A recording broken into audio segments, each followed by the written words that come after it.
And good afternoon YouTube. Today I'd like to do a quick video, potentially quick anyway, on a couple of purchases I've made. One being the LS2 Valiant II modular helmet, and the second being the Sena 50C, which is the mesh system, top of the line Sena with the camera. Today's unboxing and installation could be torturous for those watching, and certainly will be torturous to me, but I'll certainly do my best to give you guys an understanding of how it's been put together and how it functions. Right, moving over to the LS2. This is the LS2 FF900 Valiant II jeans, titanium, in size large. This was purchased today for a retail of $539.95 Australian, and has a 5-year warranty. So with the unboxing experience, when we drag this one open, you'll see that it comes with a camouflaged outer bag. Quality is, well, I'm not too sure. It's probably very cheap sort of quality, but it certainly would be enough to allow a little bit of transportation and storage of the helmet, which is a nice little touch at the price point. And as we open up the helmet bag, we have another internal soft helmet bag, as you can see there, with LS2 helmets proudly sort of embroidered, typed on that sort of nice black, yellow and red. As we open, this is so new it's still in the packing sort of polystyrene stuff. We'll move that out of the way. Remove this, and there she is, fresh, brand new. Made it into the bike shop on Wednesday, late Wednesday afternoon, and picked up this morning by yours truly. So just having a quick look at the helmet. This is the titanium, and the jeans. I don't know what the jeans is. Size large, LS2 helmets. And you've seen 1,000 of these no doubt online, but it's one of these desirable, if I can get the thing to open, there we go, modular sort of designs that allows it to be placed in a J position, thereby allowing you to ride both in the full face and also the half, half face sort of mode. It also has a internal sun visor, which comes out like that, roughly, and that's controlled by that switch just there. From there, the actual main visor is controlled by a notch up the top, and that allows what I foresee for the actual chin bar to comfortably go over the top and then lock in as such, like that. So what we'll do is we'll work out how to remove this outer bit of gumph, like that. The good thing is it's also, it says here, it's eyeglasses fit system, so those wearing spectacles, sunnies, etc., can comfortably ride this particular model with your glasses intact without it causing any unnecessary strain on the glasses frame or on the side of your head, which is a bonus. So off that comes and disposed of thoughtfully. The model also comes with, as most LS2 helmets do, comes with a pin lock, and I'll attempt to install that later on. And then inside there's also some sort of cloth or something for cleaning, etc., etc. The Urban Commuter Valiant FF399 pin lock. So that's alright. Like I say, for the price point, for $540, that's an incredible sort of a price.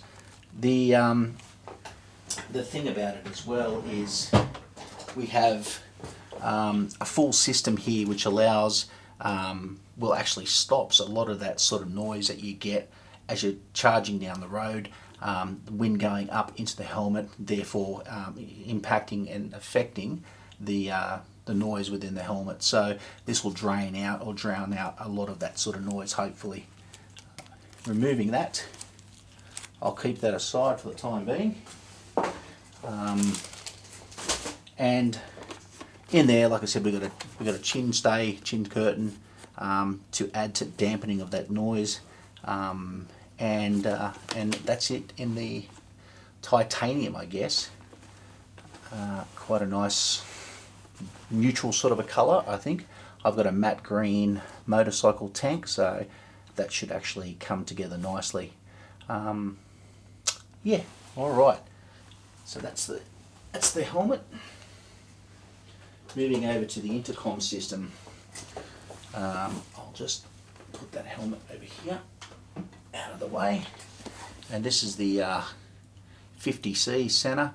That recommended retail price $8.39. Well, that was the price. Sena Australia has these for $8.39, so I was comfortably able to speak to the sales staff and actually get that for $60 less than what it reflects here. So $8.39, and let's have a look. So if we crack open, mind you, I'm doing this without nails, so this could be punishing, like I said, for everyone watching, including myself. Should just break out the knife, I think, and cut it. So that's one side. And this was after much deliberation, so forth, trying to work out what I wanted, the pack torque, the Cardo unit, etc, etc. There's really only two sort of brands, isn't there? There's Sena and there's Cardo, and a bit of YouTube research, etc, etc, led me to this. So I'm hoping this is money well spent. You've seen this all before with other sort of other YouTube videos. Bluetooth 5.0, HD 4K 30 frames per second, mesh intercom system. So this is their top of the line mesh system. Audio multitasking, commands, etc, etc. So it's got a fair bit of this stuff there. Multi-language voice commands, advanced noise control, digital assistant access, and firmware updatable through a Wi-Fi dongle. So as we raise that, this is the intercom system just here, the Sena. This is the first time I've actually pulled it out of the box too. Yep, that's that. There's your camera, a little bit of plastic protector, and some of the model gumph. This is the phone button, I'm led to believe. The video button is underneath here. Phone button, the port to plug in the microphone and speakers, the jog wheel, and that's that. Inside the box, once we remove that, we're going to come to another inner box, which is this one. Inside that inner box, there's a whole heap of mounts, speakers, etc. All this sort of stuff has been done before, as mentioned. I guess the concern for me, and I've seen one person on YouTube actually use this gear system to mount it onto the external side of the underneath and onto the external of the helmet on the LS2 Valiant II, but it's not a clear fit. So I'm thinking, actually that's the mount system there, I tell a lie, that one there. I'm thinking that perhaps the 3M pad will have to be used, which is not ideal. That's not what I wanted, but that may have to be the solution. Some booster pads for the earphones. That mount there, as we spoke about. The boom mic, all by Harman Kardon. So there's that. We've got some 3M mounts, a little button mic for a full face helmet. That's the Wi-Fi adapter we spoke about. In here the speakers, I think they're 39mm if I recall, or something like that, 36mm. So they're not the 40mm from the Cardin. Sorry, from the Cardo. These are 36 if I recall, but they are Harman Kardon, and a couple of muff, foamy bits to repel some of the noise. Okay, I'm going to put the communicator on charge now, and then we'll come back and look at installation. Okay, so I've plugged in the communicator device, and it's registering 100% on the app. So you've got to download the Sena Motorcycles, plural, app from the Google Play Store or the Apple Store, and also the Sena camera, which if you just input basically that, it'll pop on up, or all that's contained in the instruction. My unit is indicating that it's 100% charged, and I've just got it plugged into, through the USB device into the computer. So I went to update the firmware because it's indicating that it requires it, and it's currently saying, I don't know how good that's going to come up, saying that's the latest firmware. It was firmware version 1.0. I went through the update process and it's registering version 1.12, so I'm assuming that the product is updated. However, when you go back to the main screen of the Sena Motorcycles app, it's registering version 1.0. So not really sure about that too much. The presumption is that the thing's actually updated because it acknowledged on the screen of the Motorcycles app that the software is updated. So I'm just going to let that sit now and charge, even though it's registering 100%. I'll give it about 2 hours or so, and I'll kick on with the installation of the speakers and the boom mic into the LS2 Valiant II. Okay, so we're going to begin by removing the cheek pads, and that appears to be hopefully as easy as popping the little snap tabs. So by accessing the snap tab from this side, that pulls out as such, and that should just lift eventually. So inside you can see the pad, the helmet strap, which goes through a little hole. So simply removing that, and this should just pull out like so. So I believe if there's not another one in there somewhere, that should be just about close to being removed. Bit of Velcro, hook and loop holding it in, and there's another snap there. So there appears to be 1, 2, 3 snaps, and that's just come out as simple as that. And similarly to removing the helmet strap through that hole in the cheek pad allows for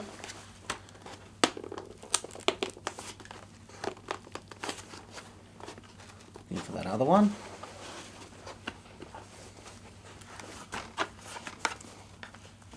Okay, so that, oops, try that one. That one's a bit of a struggle actually. I'll have a closer look at that one. So I was probably yanking at the wrong area. That first snap tab's come off, that second one, and then from there the same sort of routine that I'll simply just lift out as such, remove the helmet strap from the hole in the cheek pad like so, and once again just pull that out. So that's the second one, the second chin pad out. LXS, I mean, I think it'd be pretty straightforward when you put it back in which one's left and right, so even I hopefully can't cock that up. And then I guess the same thing applies here to this rear one. There's a helmet liner there, so I might remove that helmet liner just to make the process a bit easier. But that simply just pulls out like that, exposing what I believe to be the cavity. Just got to be careful here actually. So I've actually got that to a point where that helmet liner has gone to there. Now it appears to be in there somehow. So just trying to work out how to remove the top of that helmet liner without actually breaking anything. So once again, I might just pause the camera and get a little bit closer to working out how to do that. Alright, so I've bitten the bullet and I'm going to leave the liner in. It dislodged pretty easily from the rear. There are two tabs on either side here, which I'm having a little bit of trouble at the moment trying to remove. I'm sure it's not that difficult, but in light of this being a brand new helmet and not wanting to have to cause a warranty issue with it and having not worn it, I think I'll just progress with the liner sitting around the top there, which should be fine. Like I said, the cheek pads are out. They sort of, they're removed. And now using these two, I suppose almost circle with a tab 3M hook and loop, I'm going to remove the back and essentially just place that into the little cavity here, the recess where the helmet, where the speakers will go. So even I reckon shouldn't be able to stuff this one up. So with that in mind, of course not having any nails makes life always pleasurable. Not. That there, no need to, I would imagine, obviously not having to alcohol wipe it because it's a porous surface. And that'll just sit in there like so. A bit of light on the subject to make life a bit easier, but we'll keep persevering and make sure that's in correctly. Just like that, I think would do the job, and it's okay. It's alright for government business. So, yep. I don't know how good that's showing it. It's not even close to showing it. It's in there. And we'll do the same with the second. So once again, peeling back the little 3M label, exposing the sticky side. We're then just going to put that into there, like so. Okay, step one done. Okay, so now assuming that the unit will be placed here using the sticky adhesive, the headphones are basically an attachment where there's some Velcro with a short end, there's some Velcro on this headphone with a longer end.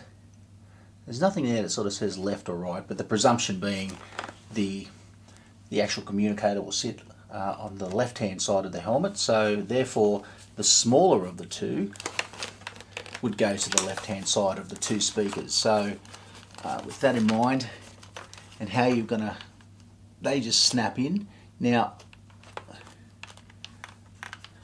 considering too that you have, oh, that's not really showing it too well, and pretty dark, but anyway, that's where your snap's going to be for your chin liner. So it's really going to be a case of you don't want to jar that cable.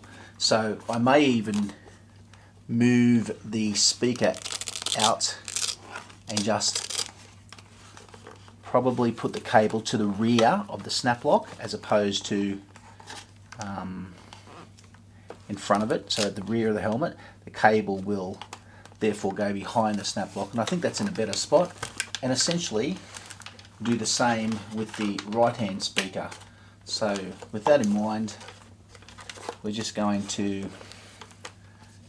mindful too of that snap lock in the identical spot on the right hand side, and this is trial and error. I may have to reassess when I start putting it back together, but that's behind the snap lock, and that's those two locked in. Okay, so the next part is to install the boom microphone. So once again, obviously your slider for your sunshade is here as such. So we're going to assume that being the shorter side, similar to the connecting plug, which will go into the back of the communicator unit.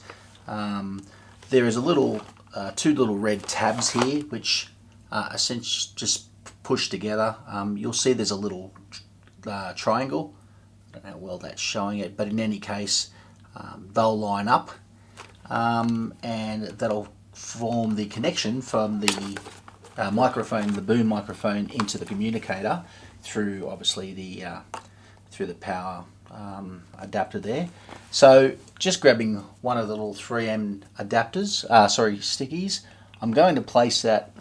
I know this is not very well displayed on the camera. I'm going to place that just in this little area to the forward of the strap, obviously.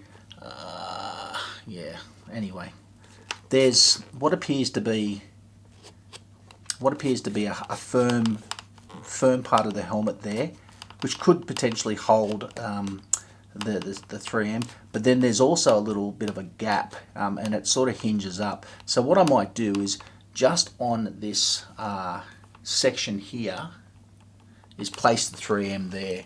So removing the back of the 3M, easier said than done with no nails. Placing that then, I suppose, from north to south on that little section just between where the little incline is and to the very front of the helmet. And then with that in mind, that little Velcro section then of the boom will sit just there, hopefully nicely, and that'll stay in place. Now you'll notice there's that little hole there, which is the cheek pad sort of clip or stud, press stud. So I'm putting that to the south, below the press stud. So that's that little part done. Earlier I mentioned in the pin lock, there's what I thought was a cloth, is in fact a helmet donut, and that's included, which is fantastic. So you can, I mean, ideally that should be pressed in so it doesn't scratch your helmet, but you know, you could work on your helmet like that. But because I'm doing it on the bed, it's pretty well protected. So yeah, there's a bonus little, what's it say, helmet support. That's just a little blow up jolly. Still, that's not bad for inclusive price. So the next part of the equation will be to insert the cheek pads, and I'll start with the left hand side where the boom mic is. Now, assuming the way that sits, that's going to be the left hand side cheek pad, and I'm simply just going to mold that or run the helmet strap through the little holes, and just mindful too of cable management, I suppose. What you want to try and do is get the microphone, so the wire for the microphone boom, I think probably best, and I could be wrong, I guess it's all trial and error, but putting that to the north of the strap, so where that boom sits, that wire running that to the, I suppose, to the on top of the helmet strap, and then placing the strap through the hole, and then inserting the press studs. So first one to go in like so, waiting for a snap. Ain't no snap. I guess cable management is going to be the biggest frustration, I guess, in terms of making sure that you're happy that nothing's catching or anything like that, because that could really mess up your day. But tucking that in so it's all reasonably neat, and sliding in those little, you want to make, I guess the other side of the equation too is you want to make sure that that's behind the slider here, the helmet sun visor slider. So pushing that in and then simply snapping in. There we go, there's one.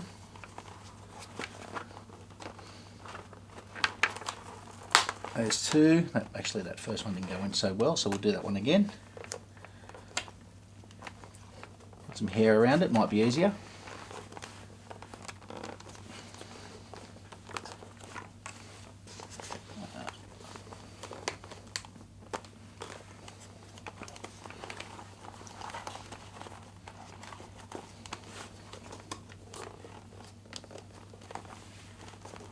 There's an old saying in sailing that if it doesn't go in nicely, then there's obviously something wrong. So I figure if it's not pushing in as easy as it should,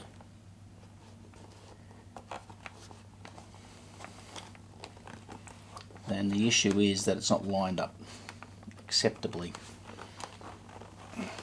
So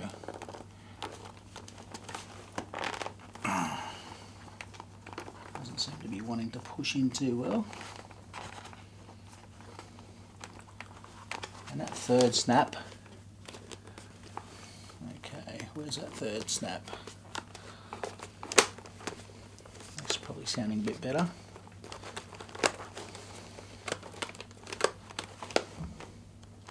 I just wonder if this comes down to where I've positioned the boom mic.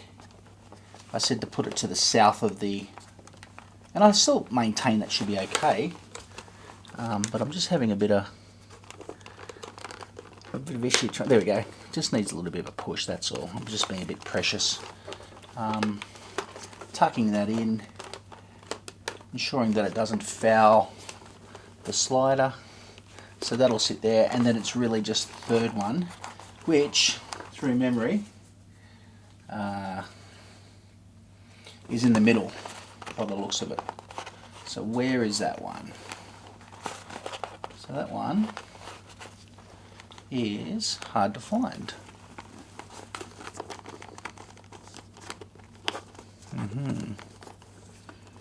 One, two,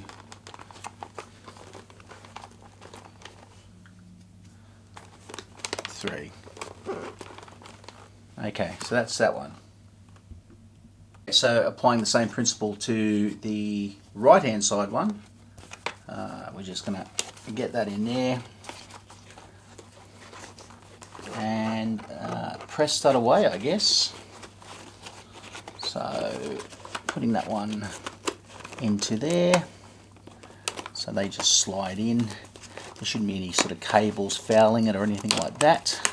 That just pushes in there. And that first press stud, now this should be a bit easier on this side because there's no real wires fouling potential press stud and hole. So that's one. And as we work our way to the second, probably could come up a bit more. That I don't think that is actually, there we go, that's better. That's sitting a lot better. There's that one, ensuring that the back's in there, like so. Looking for that other press stud. So that was one. There's two. So that's two press studs, two press studs, three press studs, hopefully. And there's, I can feel the third press stud. So lining up the press stud with the hole, and once again there's a bit of cable there which I think is sort of getting in the way of the hole and the press stud, so mindful of that. You don't want to be piercing any sort of cables. There it is, there's the press stud, and the hole is there. Okay,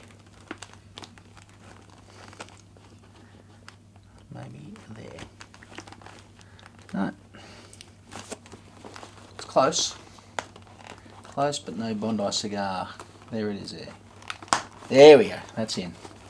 Okay, so with that in mind, it's really just a case of ensuring everything's tucked up there. That seems secure, that boom mic. And I'll try that on, I'll see how that sort of sits. But, I mean, I probably made that look harder than what it really is. I do have 10 thumbs, and the left thumbs at that. I'll now attempt the helmet and just put on the helmet and just see how it feels. Okay, so that actually feels quite okay. I've got a little bit of a push, I think, on my left hand side from what appears to be a little bit of the helmet, the headphone pushing into my ear. It's not too bad. And this boom mic, I think, is positioned okay. If we lower the helmet,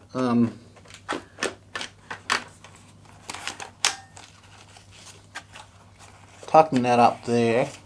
I mean, that's a bit tight, right? But no, that's okay. That's recessed pretty well. And that's down. I've got sun visor. Remembering too that the visor, the lift for the visor is there. And that's recessed. I think that boom mic is actually recessed okay. The mechanism seems to operate okay, and I think that's not too bad. Like I said, the good thing about the helmet is we have these sections cut away for glasses wearers like myself, and I guess that's okay. It's as good as it's going to get for Simon Butchery. And now it's a case of applying the adhesive 3M mount to the side of the helmet. I'm going to have to get some alcohol wipe or something like that just to clear that section down. But first of all, I just got to work out exactly where I'm going to put it. So that's the next step. Okay, so as mentioned earlier, the 50C kit comes with these little mounts. Now this mount here is geared, which allows you then to adjust the camera on the axis of that and that, so north to south, and would be a really good inclusion if you had a narrow size helmet layer. Now there is a guy floating around on YouTube that's actually mounted this clip, either this one or the non-geared one, to the north of the visor. He said that look, it works, but what would really happen is you've got to get your finger in between the mount and the visor slide. It's doable. I'm just wondering how practical it is, and like I said, with my 10 thumbs, I don't know if I really want to sort of go down that line. So I might just go with a simple C solution, and that is to apply the 3M side mount. Now you'll see there's a Sena sign. The presumption is that Sena sign on this mount would have to be facing up. I think that's a fair equation. And then mindful too that you're going to have your chin bar go over the top. So you're wanting to place this somewhere where it's not going to foul. I think that's pretty standard sort of a thing to state. And also too, mindful of the size of the unit itself. So I'm going to have a bit of a play now and just see where that ideal spot would be, the G spot, considering the size of the camera as well, or the intercom system. So I'll have that little conversation to myself, and then I'll get back to you. Okay, so after much, I won't say trial and error, but certainly a little bit of toing and froing with these proprietary sort of mounts, which I really do like, and I wish I could mount because they just provide that extra stability. They're a good sort of metal, although plastic backing. They would provide a fair degree of rigidity when it comes to the unit, the communicator unit. The issue being is, as previously mentioned, this has to slide. You need access to this, and this area up here is quite thick. So although you can sort of with these Allen keys, hex keys, you can wind that out so it's actually quite a fair bit of distance between the base and the actual the front of the mount. That's going to be a bit of a struggle trying to get it up into there. There's also a little tab in there too, which this would foul.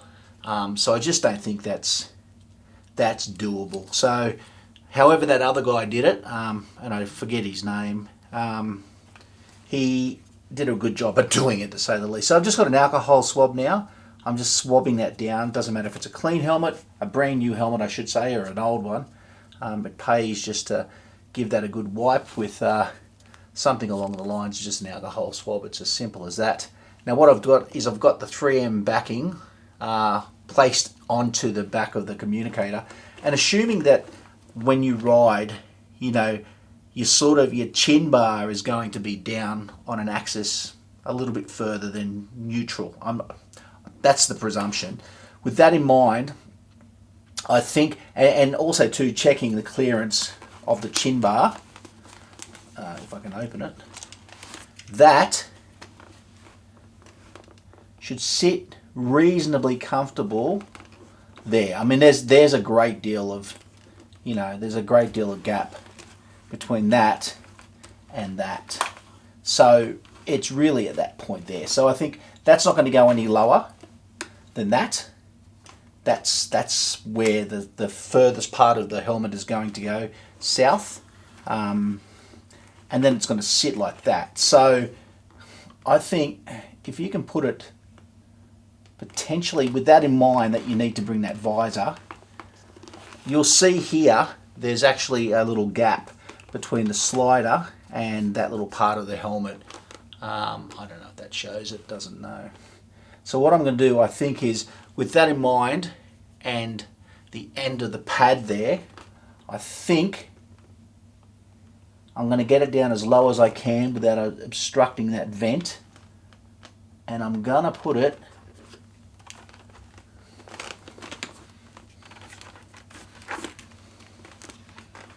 potentially there. So that's given enough time for that to dry, that alcohol swab. I'm going to peel the back with my 10 thumbs. Oh, 10 thumbs Charlie. And here it comes. I think you just need patience, that's all. It's easy to lose your shit. I tend to do it a bit more than what I should, but that's off as we speak. There it is. Now I'm going to put this so it's actually up a little bit. So if looking at that plane, I think I'm going to put it around about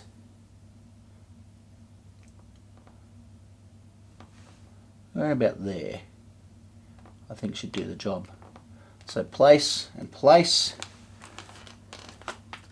pushing that down.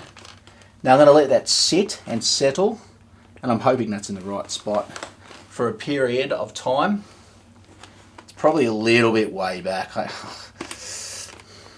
Yeah, anyway, it's as good as it's going to get for the time being. The cable can go in there, and it actually looks quite smart with that titanium helmet colour. And the actual, like, this plasticky sort of grey slant steel look. So that unit actually doesn't look too bad. So to remove the Sena, and I'm going to put it back on charge, so I can give this enough time to set. You can see there's a bit of a gap between the helmet and the 3M pad. I think it's just a case of pushing that up. Well, you'd imagine the Sena unit has to come up, but that's certainly not in a good position at the moment.